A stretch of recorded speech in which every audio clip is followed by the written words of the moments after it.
también de lo que está pasando, ¿no? De los desastres naturales, las enfermedades, el desempleo, todos esos problemas, ¿no? El capítulo de hoy se titula Victoria sobre el miedo, la preocupación y la ansiedad. Y qué lindo que es saber que por más que nosotros tengamos problemas, y que el capítulo empieza presentando un problema que creo que a todos nos pasó y nos pasa, ya no tanto, pero que nos pasó mucho sobre la pandemia, que fue el miedo, no solamente presenta el problema, sino que presenta la solución, ¿no? Eso me gustó mucho de este capítulo, ¿no? Dice que estos tres problemas, tanto el miedo, la ansiedad como la preocupación, son nuestros tres mayores enemigos, ¿verdad? Y creo que en mayor o menor medida es así. Hay una fábula, ¿no? Que dice que en Constantinopla un hombre iba en un carro y se encuentra con una mujer, con una anciana. Entonces la anciana, como quien dice, hace dedo, para el carro a este hombre y le dice, bueno, subí. Cuando sube, la mujer le hace una cara extraña y el hombre le pregunta, ¿quién sos? Entonces le dice, soy el cólera. Ajá, dice, bueno, ¿y a dónde vas? Dice, voy a Constantinopla. Bueno, dice, te pido por favor que no enfermes mucha gente de ahí. Mirá, dice, yo voy a enfermar 5 personas nada más de ese lugar. Te voy a dar esta daga para que vos veas que con esta daga, si yo no cumplo mi palabra, me podés matar. En 2 días te voy a ver y vos me vas a poder matar si yo enfermo y mato más de 5 personas. En Constantinopla, por cólera, supuestamente fallecieron 120 personas. Entonces este hombre se encuentra nuevamente con el cólera y le dice, pero ¿cómo es? Me habías dicho que ibas a matar 5 personas y terminaste matando 120, ¿cómo es? Dice que el miedo las mató a las personas, no las maté yo, las mató el miedo, ¿no? Y lo mismo pasó en la pandemia, ¿no? Se nos registra en el libro, ahí en la página 15 dice lo siguiente: de la COVID-19 aprendimos que de repente una pandemia puede infundir miedo en el corazón del mundo entero. La gente comenzó a temer que cada persona que conocía pudiera tener el coronavirus. Y es verdad, ¿no? Yo me acuerdo, por ejemplo, cuando íbamos al almacén al principio de la pandemia, en marzo del año pasado, marzo, abril, mayo, los primeros 2 o 3 meses, ¿quién no volvía a la casa y se preguntaba y se lavaba las manos con alcohol y se bañaba y hacía tantas cosas para desinfectarte? ¿Y quién no se preguntó, ¿tendré el virus? Porque inclusive hasta no tenía síntomas y capaz que lo podías llegar a tener. Ahí Viviana estaba en primera línea de riesgo, ¿no? Y tal vez hasta se hizo esa pregunta, ¿no? Dice, la gente comenzó a temer que cada persona que conocía pudiera tener el coronavirus. Cualquier tos encendía la alerta de los que estaban cerca. Es verdad, ¿no? ¿Se acuerdan cuando íbamos al almacén y alguien hacía todo un poco más? Queríamos irnos del lugar, ¿verdad? Estornudar hizo que el corazón se acelerara. Muchos se preguntaban todo el tiempo, ¿me contagié del virus? ¿Qué pasará si estoy infectado? ¿Es mi sentencia de muerte? Ahora, ¿cómo podemos nosotros afrontar el miedo, no? Porque no solamente podemos tener miedo en la pandemia, y algo que aprendimos, como decía el autor del libro, en esto del COVID-19, algo que aprendimos, que un virus chiquitito puede infundir miedo en todo el mundo directamente, ¿no? Y que, como venimos viendo, no solamente la gente muere por el virus, o porque el virus, ¿qué hace? O el miedo, mejor dicho, hace que las defensas bajen, que el sistema inmunológico baje. Y a veces, como dijimos, nos agarra más el virus, o podemos llegar a morir más del virus, o del miedo, mejor dicho, que del mismo virus, ¿no? ¿Qué nos puede liberar de nuestros peores temores? O más bien, ¿quién realmente puede calmarnos? La Biblia presenta más de 3000 promesas que muestran el amor y el cuidado de Dios. Más de 3000 promesas, ¿no? Qué lindo saber que el Señor nos dice más de 3000 veces en su palabra que Él va a estar con nosotros, ¿no? Vamos a abrir nuestras Biblias. Yo siempre digo, ¿no? Un culto sin Biblia no es culto. Vamos a abrir nuestras Biblias y vamos a reflexionar esta noche en una historia muy conocida por todos, pero que es sin dudas muy actual. Y esta es la historia de Mateo 14, cuando Jesús anda sobre el mar, ¿no? Mateo 14, a partir del versículo 25, vamos a empezar, 24 y 25 vamos a empezar a estudiar nosotros en esta noche. Para entrar por ahí en un poquito en contexto, dice que el mar de Galilea tiene unos 13 kilómetros de ancho por unos 25 de largo, ¿no? Y dice que a los discípulos el cruzar el mar de Galilea les llevaba entre 2 y 3 horas. Pero acá venían remando ya hace 8 horas. Y acuérdense en algo ustedes, ellos, la mayoría, eran pescadores experimentados. Ahora, ¿cómo podía ser que estos pescadores experimentados, a la primera tormenta que estaba en el mar de Galilea, en vez de tardar 2 o 3 horas como tardaban siempre, tardaron 8? ¿No? Y a veces lo mismo nos pasa en nuestras vidas. ¿Cuánto hace que venimos lidiando con un problema, con un temor, con una ansiedad, con una preocupación? Y es porque no se la dejamos en las manos del Señor, ¿no? Vamos a leer ahí versículos 24 y 25 para empezar. Dice: y ya la barca estaba en medio del mar, azotada por las olas, porque el viento era contrario. Mas la cuarta vigilia de la noche Jesús vino a ellos andando sobre el mar. ¿Qué estaba haciendo Jesús mientras tanto, mientras que estaba la tormenta? Él estaba, durante la pelea, estaba orando por sus discípulos. ¿Por qué estaba orando por sus discípulos? Estaba orando por sus discípulos porque sabía lo que venía. Sabía que esta tormenta los tenía que preparar para la máxima tormenta que iba a venir, que era una vez que él estuviera crucificado. Y que sus esperanzas, por así decirlo, se hubieran terminado, ¿no? Y a veces pasa lo mismo en nuestras vidas. ¿Por qué a veces vienen las dificultades? Porque a veces Dios permite que vengan ciertas pruebas. Ayer el pastor hablaba del ejemplo de Job. ¿Por qué Dios permite esto?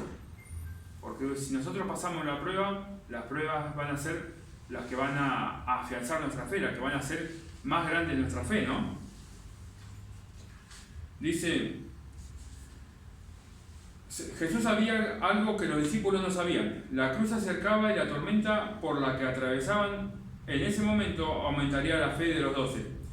En preparación para lo que estaba por venir, en las tormentas de la vida que enfrentamos todos los días, Jesús nos está preparando para mayores crisis que asolarán nuestro mundo en un futuro.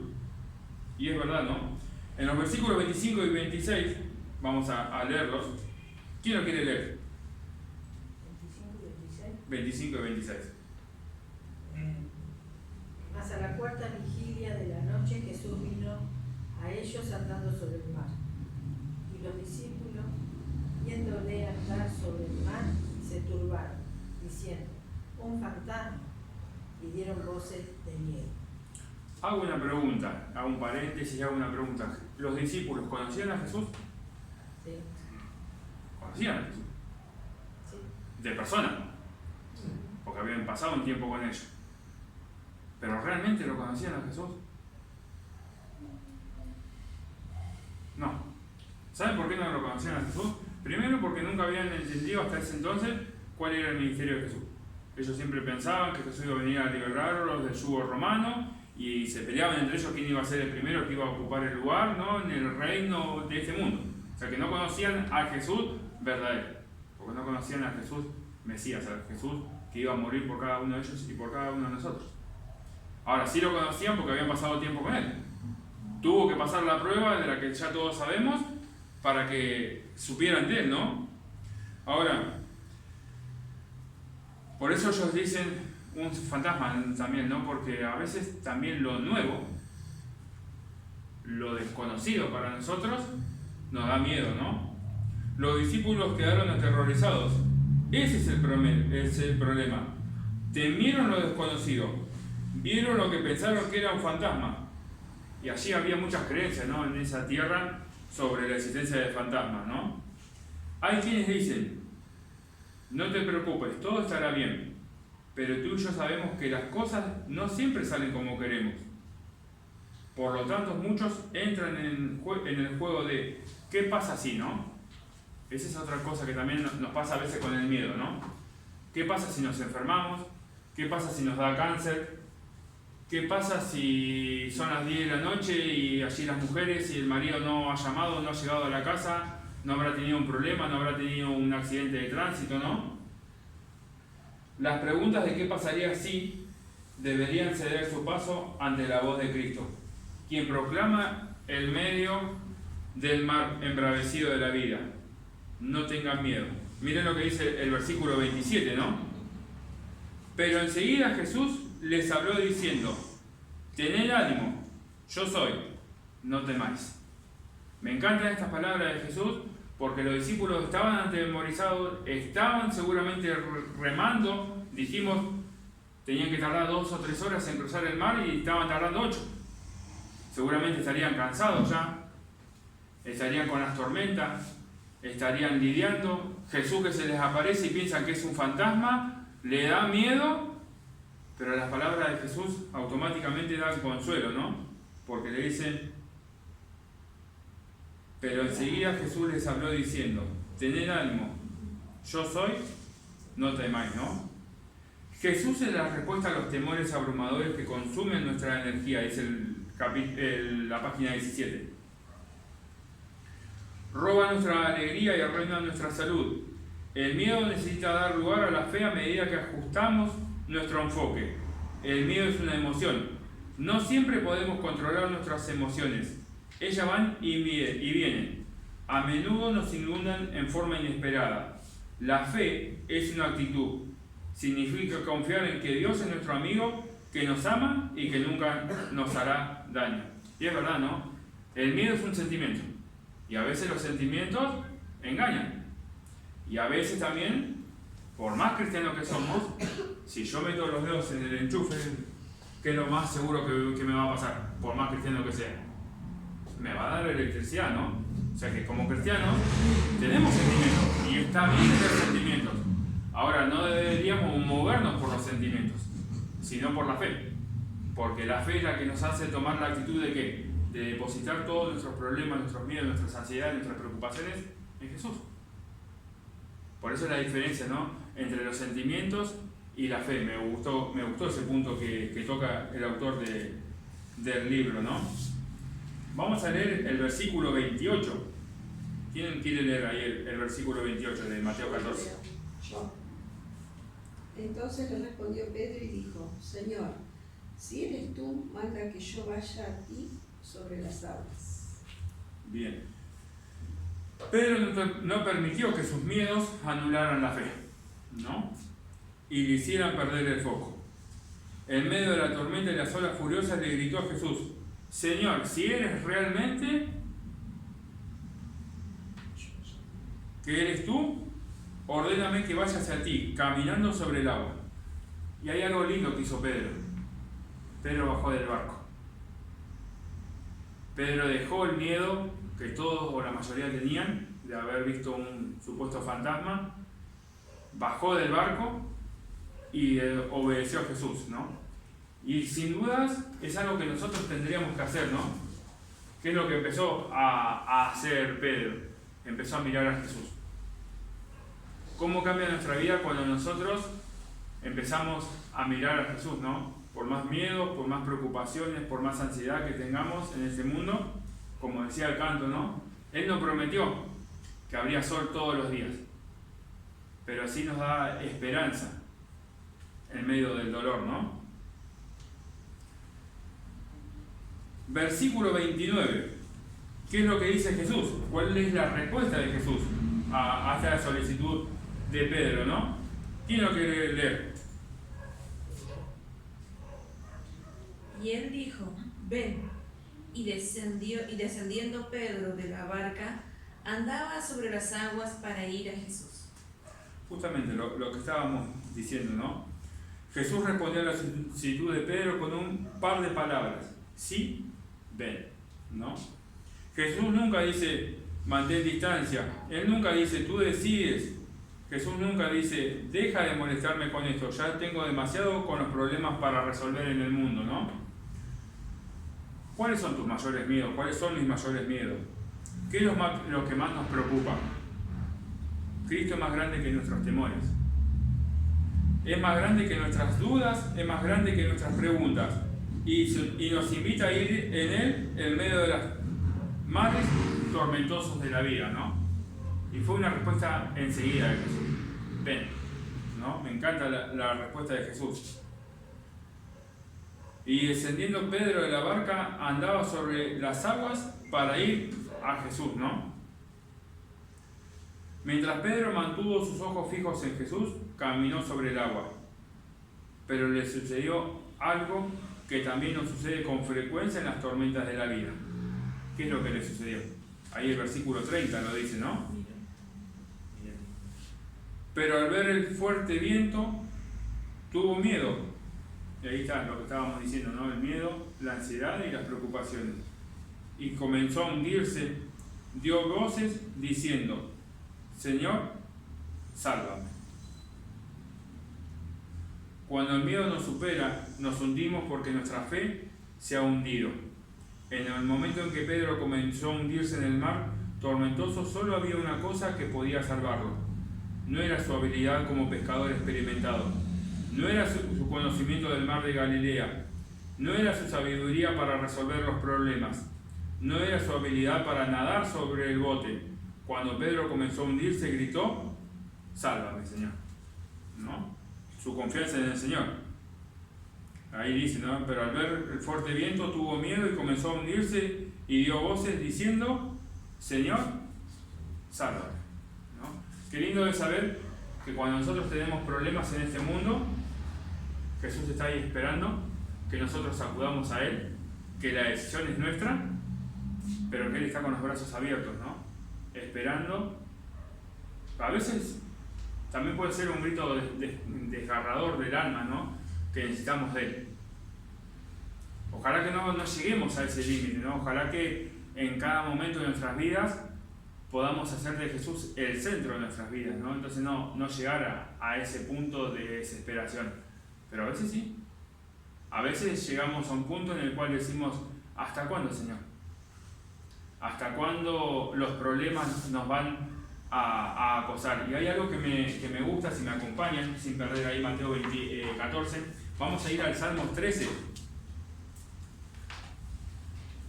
Salmos 13 tiene 6 versículos nada más. Me gusta cómo el salmista es bien sincero en estas palabras y en esta oración con el Señor, ¿no? Y que a veces nos puede estar pasando lo mismo a nosotros. Salmos capítulo 13.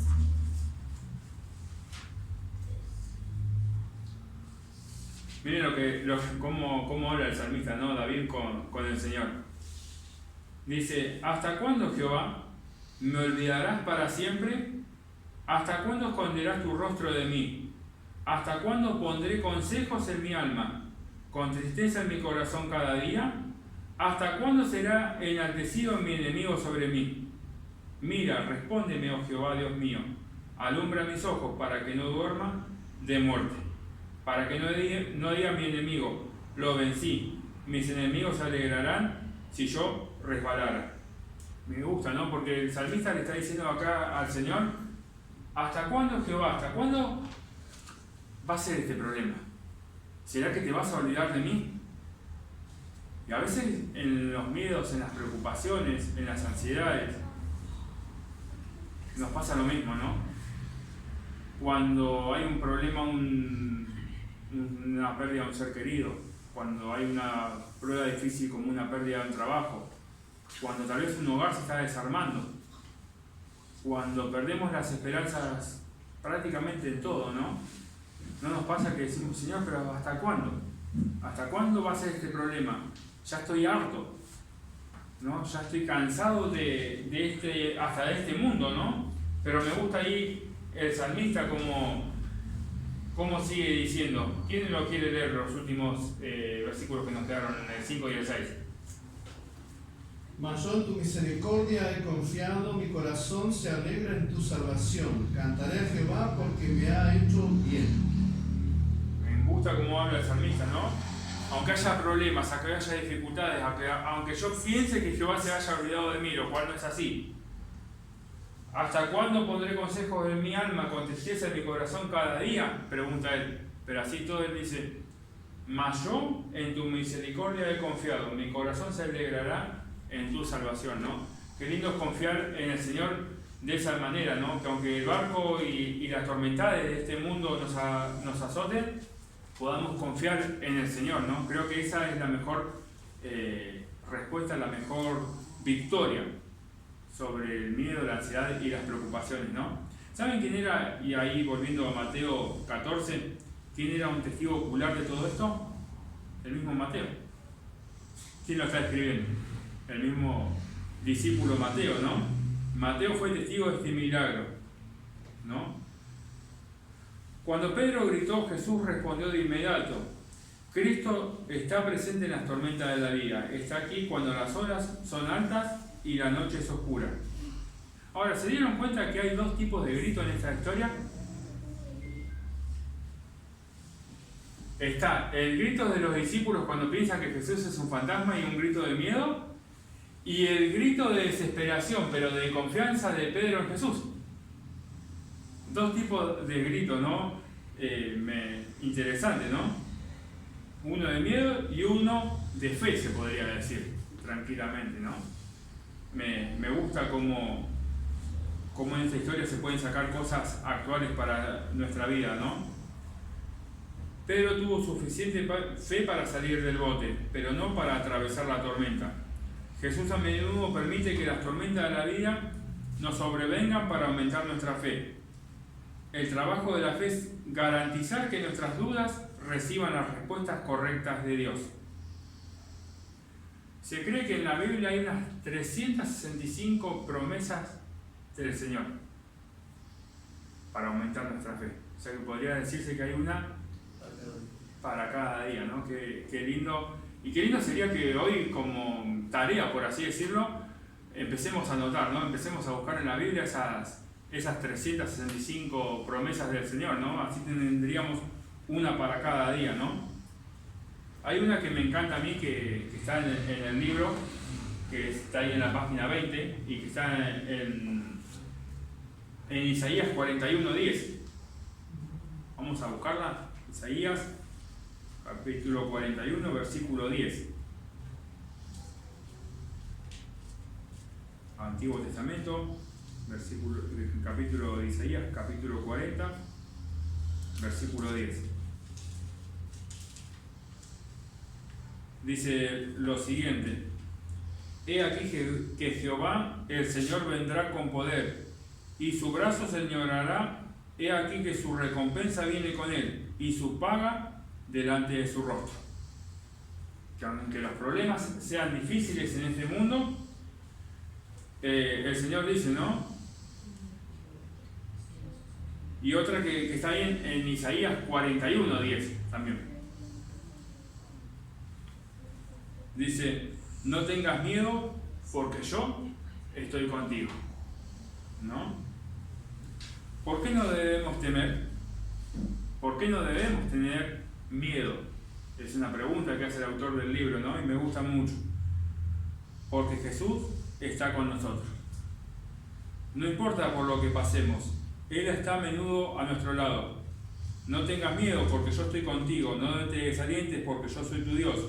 Te daré fuerzas y te ayudaré. Te sostendré con mi mano derecha victoriosa. ¿Por qué no debemos temer?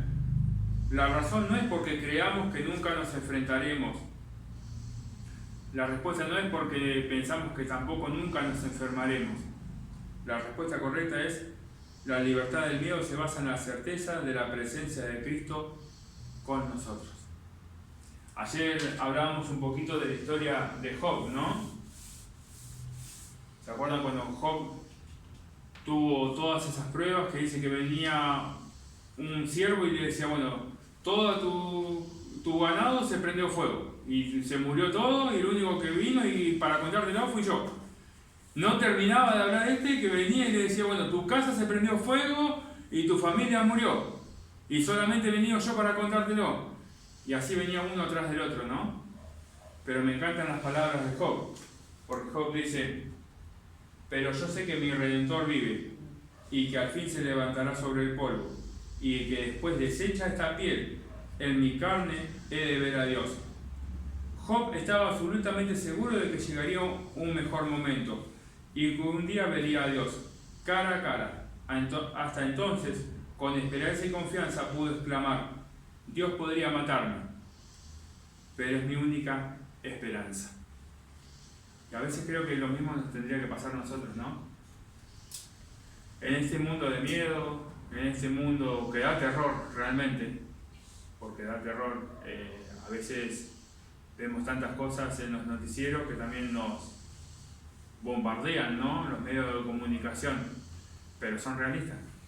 A veces salimos de la casa y no sabemos si vamos a volver. En este momento podemos salir de este lugar y no sabemos si vamos a volver a nuestros hogares, ¿no? Pero así todo, la esperanza de Job, porque él dice: yo sé que mi Redentor vive y que así todo le veré cara a cara, ¿no? Una de las principales razones para no vivir con miedo es el hecho de que conocemos el final de todo. El final de todo está acá, en la palabra de Dios, ¿no? Sabemos que la enfermedad no tendrá la última palabra. Ni siquiera el COVID va a tener la última palabra, ni siquiera los desastres naturales, ni siquiera las guerras nucleares. El que va a tener la última palabra es Cristo. Vemos que la enfermedad les arrebata la vida a miles, vemos todas estas cosas, pero no tenemos una esperanza que nos permite triunfar en medio de los momentos más difíciles. Vemos todas estas cosas, vemos que la enfermedad las arrebata a la vida a miles, pero tenemos una esperanza que nos permite triunfar en medio de los momentos difíciles de la vida. Hay una sensación de confianza que nos hace avanzar, porque en los últimos capítulos de Apocalipsis dice, ¿no? Él le secará toda lágrima de los ojos, y no habrá más muerte, ni tristeza, ni llanto, ni dolor. Todas estas cosas ya no existirán más. Y el que estaba sentado en el trono dijo: miren, hago nuevas todas las cosas. Creemos en la esperanza bienaventurada, expresada en Tito 2:13, de que Cristo regresará. Por lo tanto, vivimos más allá y visualizamos como todo será. Miramos más allá del hoy y contemplamos el mañana. Vemos más allá de la enfermedad y visualizamos la salud total. Miramos más allá del virus que se propongan por el aire. Dios tiene un propósito al permitir que ocurran calamidades. Él nos llama a depender completamente de Él. Nos revela que no hay certeza en el mundo en que vivimos. Cristo es nuestra única seguridad. Él es nuestro único Salvador, Redentor, Libertador y Rey muy pronto a volver. ¿Cuál es el mensaje que recibimos en la pandemia del COVID-19? Se nos llama a despertar. Y creo que es una realidad, ¿no? Se nos llama a despertar para depender totalmente del Señor, ¿no? Es el momento de que despertamos de nuestro sueño, ¿no? Cristo nos dice que este mundo no es todo lo que hay. Nuestra vida es frágil, nuestro cuerpo es frágil. Sin embargo, mucho más allá de eso, nos espera algo mejor, la gloria de Dios. Hay algo por lo que vale la pena vivir, y es Jesús. Que ojalá que en esta noche podamos tener esa certeza, ¿no? Que la única victoria sobre el miedo, sobre la ansiedad y sobre las preocupaciones es como hizo Pedro. Más allá de que tengamos dificultades en este mundo, más allá de que las tormentas de este mundo nos aquejan a diario, más allá de que vemos que todo va de mal en peor, porque hoy va a ser, o mañana mejor va a ser peor que hoy, ¿no? Tenemos la esperanza en Cristo Jesús, que así como dijo Job, que aunque muera, sé que mi Redentor vive y que le podré ver cara a cara, ¿no? Amén. La única victoria sobre este mundo es Cristo Jesús. Él está muy pronto a venir. Él está muy pronto a venir. Yo me acuerdo que hace varios años atrás, hoy vi a esa persona y me hizo acordar, ¿no? Y digo, lo voy a usar en el tema. Hace un par de años, bastante atrás, una persona que está sentado acá delante de anteojos, que no quiero decir su nombre, habló sobre la segunda venida de Jesús y dijo: el Mundial de Qatar lo están programando para el 2022. Esto sería el año que viene, pero en aquel entonces parecía que iba a ser año luz. Es como que yo hoy les dijera ahí en el año 2080, ¿no? Faltan muchos años. Estamos ahí nomás de ese año. Pareciera que hubiera sido ayer. Jesús no viene, pero te puedo asegurar que está muy pronto a venir, porque así todo lo dice. Cuando yo lo escuché a ese mensaje, que era chico, que tenía unos 10, 11 años, no lo creía. Y decía, mirá que Jesús va a venir ya. Pasaron los años. Y hoy más que nunca me doy cuenta que Jesús está pronto a venir. Que la única esperanza que tenemos para estos problemas en el mundo, para las preocupaciones, para el miedo, para la ansiedad, es Cristo Jesús. Que ojalá que nos podamos agarrar de su mano. Que ojalá que, como dijimos, es hora de que despertemos y que depositemos toda nuestra confianza en Él. Como dijo el apóstol Pedro, ¿no? Señor, si eres tú, haz que vaya a ti. Que ojalá que nosotros en esta noche podamos tomar esa decisión de decir, Señor, quiero ir a ti. Así como está mi vida, quiero entregártela en mis manos. Que el Señor nos bendiga. Amén.